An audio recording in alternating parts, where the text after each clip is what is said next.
Shalom, bien-aimés bénis de l'Éternel, que le Seigneur nous bénisse. Bienvenue dans ce partage et je profite de souhaiter un excellent dimanche à toutes les familles chrétiennes de la terre, à tous qui écoutent ce message, à tous les bien-aimés nouveaux comme anciens. Nous exaltons et magnifions le nom de Jésus-Christ, notre seul espoir et unique Sauveur et Seigneur, pour sa grâce et sa paix qu'il ne cesse de manifester dans nos vies. Que notre Dieu soit béni ce matin dans le nom de Jésus.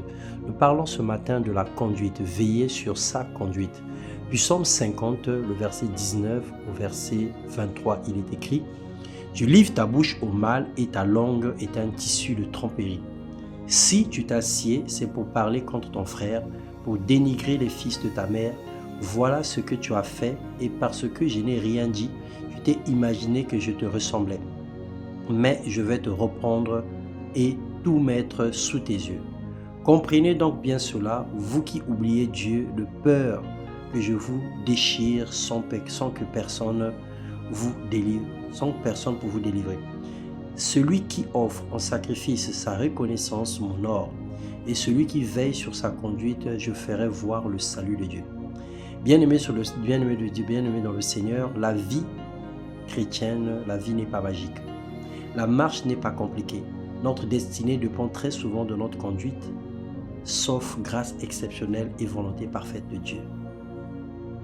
Le mal que nous faisons aux autres nous revient sous forme de châtiment, car nous attirons la colère de Dieu sur nous, mais aussi nous donnons accès au diable d'agir dans nos vies. Acte 5, le verset 3 à 4, on nous parle d'Ananias et Saphira. À notre avis, pourquoi certaines personnes ne réussissent-elles pas? Est-ce que tous nos échecs viennent du diable? Ou bien est-ce que tous nos problèmes sont causés par les démons?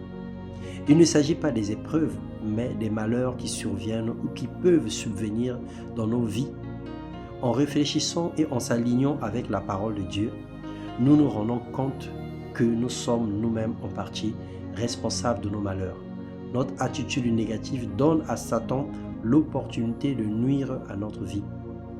Bien-aimé, le Seigneur délivrera celui ou celle qui veille attentivement sur sa conduite. Tel est le secret de la réussite et de la protection divine. Veille sur ta vie, surveille ta langue et soigne ta marche. Le Seigneur nous parle ce matin. Le Seigneur attire notre attention ce matin. Le Seigneur nous rappelle encore ce matin. Nous devons avoir une conduite digne des enfants de Dieu, une conduite digne d'un peuple éduqué, une conduite digne d'un peuple civilisé. Que ce soit sur le plan spirituel, sur le plan naturel, sur le plan de la vie, nous devons avoir une bonne conduite. Que Dieu nous préserve de sa colère et nous donne de se corriger pour bien marcher dans le nom de Jésus.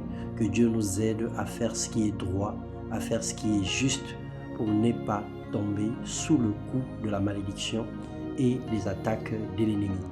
Que le Seigneur te bénisse, bon et excellent dimanche, et que la grâce de Dieu coule davantage dans ta vie, toi qui me lis ce matin, au nom puissant de Jésus-Christ. Amen.